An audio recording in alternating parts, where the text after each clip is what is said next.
Azteca TV. Me gusta. Capítulo 1, un gusto saludar al señor Eugenio Llanes, editor de cubanalysis.com. Muy buenas noches, gracias por acompañarnos. Un placer. Conversamos en un instante de este tema. Les presento a Eric de la Fuente, consultor, analista internacional, con quien vamos a profundizar también en el tema de Ucrania. Gracias por acompañarnos. ¿Cómo la ve, Eugenio? Parece el mundo del delirio que estemos hablando de cosas que estaban en su apogeo 50 años atrás y esto revive. Pero no revive ahora, un poco se estaba reviviendo también con la Marina de Guerra rusa, buscando lo mismo. Es la búsqueda de poder expandir el poderío ruso, que no es soviético, a distintas áreas que resultan vitales en la estrategia geopolítica de Rusia. Lo que pasa es que impresiona más un bombardero capaz de tirar un misil nuclear, sí, claro, que un barco que atraca en un puerto de Cuba, pero tiene razón. Que también puede tirar un misil nuclear. Estoy de acuerdo. Entonces, no es solo Cuba. Si nos ponemos a ver, aquí está Cuba, Nicaragua y Venezuela. Sí, señor. Pero está también en el Mediterráneo Argelia y Chipre, entre las búsquedas que están haciendo. Y están en el Pacífico, Islas Seychelles, Singapur y Vietnam. Es decir, Rusia está buscando, como dijeron ellos mismos, extenderse por el Atlántico hacia el oeste y por el Pacífico hacia el este. En otras palabras, acercarse a los Estados Unidos. ¿Qué puede hacer Cuba en esto? Poner el país como portaaviones, es decir, como base donde se tiren, donde sean reabastecidos, etcétera.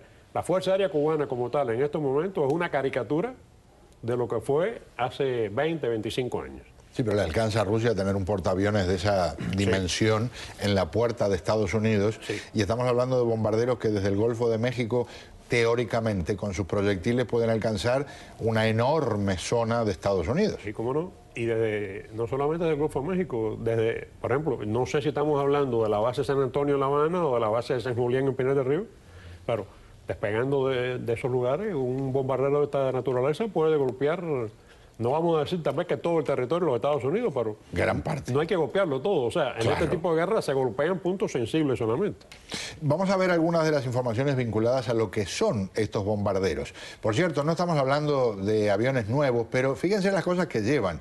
Misiles crucero con cabeza nuclear, misiles antinaves con cabeza convencional o nuclear, y entonces otro tipo de misiles y bombas convencionales. Y por cierto, ¿cómo son estos bombarderos? Vamos a ver algunos detalles de lo que pueden hacer y dejar. Bueno, este es el mismo.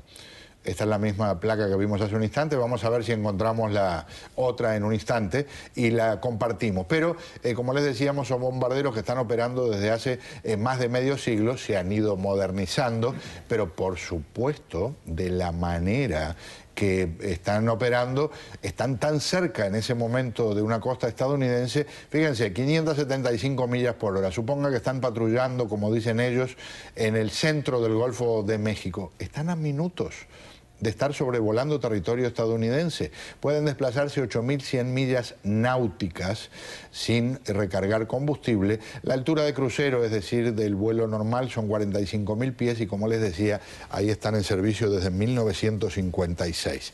Cuba, si se juega esta carta, por un lado, gana otra vez muchísimos puntos con los rusos, pero que se olviden de cualquier posibilidad de acercarse a Estados Unidos. Es el problema siempre de, como digo yo un poco, querer hacer el amor y ser virgen a la vez.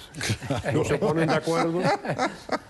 de acuerdo, sí, quieren acercamiento, no solamente quieren, necesitan el acercamiento con Estados Unidos desde el punto de vista económico, pero quieren estar protegidos, por si esto no funciona, el otro tipo de arreglo con Rusia. Pero la Rusia de este momento no es la Unión Soviética dispuesta a dar todo lo que dio en tiempos antes del 91. Claro. Es una Rusia que lo poco que da, lo va a dar muy condicionalmente. Hay una cosa en el bombardero que me estaba fijando, son turbohélices, así eran los Tu-144, aquellos que volaban directo de La Habana hasta Murmansk, para después seguir hasta Moscú. O sea, estamos hablando de tecnología de los años 50. Así mismo es, así mismo es. Hablemos de Ucrania y vámonos primero con lo que dice una persona que no está hablando porque alguien se lo contó. Estamos hablando en nombre de la Organización del Tratado del Atlántico Norte, la OTAN. Este es Philip Breedlove denunciando lo que está pasando entre Rusia y Ucrania. Across the last 2 days, we have seen the same thing that OSCE is reporting. We have seen columns of Russian equipment, primarily Russian tanks, Russian artillery, Russian air defense systems, and Russian combat troops entering into Ukraine. We do not have a good picture at this time of how many. We agree that there are multiple columns that we have seen. We agree with the OSCE reports. The current international border of Ukraine and Russia is completely porous. It is completely wide open. Forces, money, support, supplies, weapons are flowing back and forth across this border completely at will. Y este es otro de los temas que a mí me asombra, y escuchaba voceros rusos diciendo: dejen de propagar mentiras antirrusas, como si se puede tapar el sol con un dedo y ahí se ven columnas de tanques entrando a territorio de Ucrania. Hemos visto esta película, ¿no? Claro. Anteriormente con los mismos personajes. Pero si bien Rusia trata de proyectar su poderío a nivel global, lo enfatiza en su periferia. Y ahí es mucho más que proyección. Como hemos visto esto del conflicto en Ucrania y la influencia de Rusia, lo hemos visto todo este tipo de meses. Y aún durante el cese al fuego, que no siempre fue, que mantuvo el conflicto, se mantuvo andando, y Rusia ha usado este tema para inclusive reforzar especialmente las dos zonas que son separatistas en el este de Ucrania, y hoy vemos que están haciendo más de lo mismo, una continuidad de la política rusa, en este caso tomando este tiempo para fortalecer, porque saben que el conflicto no ha terminado.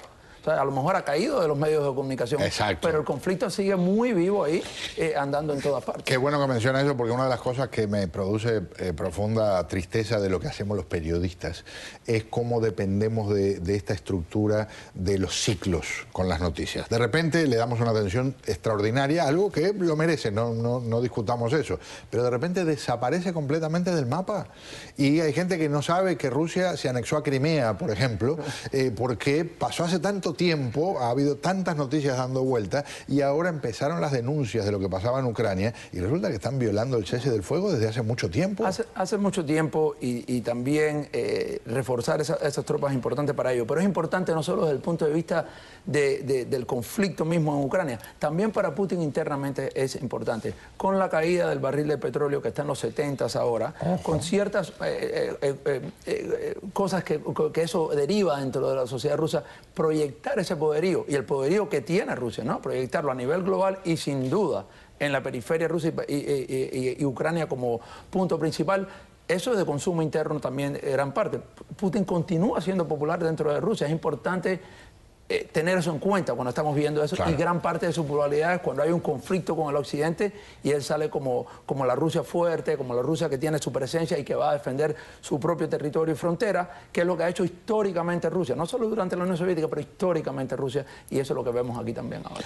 Algo de lo que dice el titular del gobierno de Ucrania, Petro Poroshenko. Україно-російський кордон. La frontera ucraniano-rusa, que está bajo monitoreo independiente de la Organización para la Seguridad y la Cooperación Europea, es cruzada repetidamente por fuerzas regulares rusas. Los últimos días han demostrado claramente que los drones usados por esta organización recibieron disparos de los rebeldes desde territorio que no está bajo control de las tropas ucranianas. Ahora, una pregunta para usted, don Eugenio. Con el presidente Obama, con las dudas que ha tenido, por ejemplo, con el tema de Siria, con el tema de ISIL, con todo este asunto de anunciarle a todo el mundo lo que no va a ser, Rusia es otro asunto. Rusia es un tema mucho más delicado que lo que pueda hacer ISIL en otra parte del mundo, aunque sea un gran riesgo.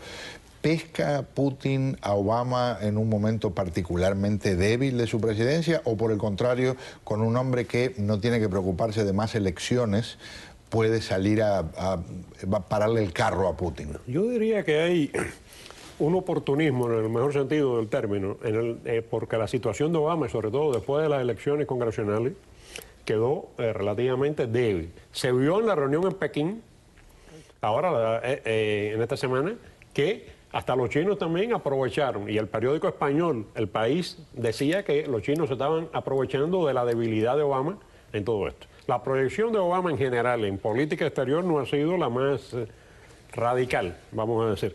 Y entonces Putin, que de nuevo es el espíritu ruso, como decía él, no es el espíritu comunista, sino es el espíritu eslavo ruso, el oso, que no por gusto el oso lo que representa a Rusia, sabe que si grita un poco, no debe esperar demasiada respuesta por parte de Obama, que además tiene una serie de problemas internos para él. Y por cierto, no, ahora mencionaba China y hubo primero entusiasmo cuando dijeron, bueno, logró que se firmara un tratado de respeto al medio ambiente. Y entonces cuando se revisa el tratado, y me quedé espantado con eso, Estados Unidos tiene que cumplir con una cantidad de cosas y China básicamente puede seguir incrementando sus emisiones de contaminantes hasta el 2030. O sea que dentro de 16 años tendría que empezar a cumplir. Qué bárbaro el tratado, ¿eh? Pero como están las cosas hoy, ¿qué puede hacer Ucrania? Ucrania, una de las cosas que tiene que es prepararse para un enfrentamiento. No tengas dudas que es muy posible que este conflicto armado se siga escalando. Y yo creo que por eso también Rusia está tratando de preparar a los separatistas. No hay que olvidarse que hay una pequeña franja que es lo único que divide a la Crimea con estas zonas controladas por los separatistas que los rusos quieren controlar para tener un pasaje por tierra a Crimea. Entonces estuvo muy cerca de caer en ese conflicto y no me queda mi duda que eso es uno de los propósitos que pueda tener. Pero Ucrania tiene que prepararse internamente y más allá de un punto que aquí comentábamos ahora, ya Putin vio que inclusive con la caída del vuelo de Malasia, inclusive cuando las tropas estaban ahí, ni Europa ni Estados Unidos van a responder militarmente. Entonces tiene un poco más de carta blanca en este territorio, y él lo sabe. Un gusto tenerlos aquí. Un placer. Muy, pero muy amables. Al volvernos...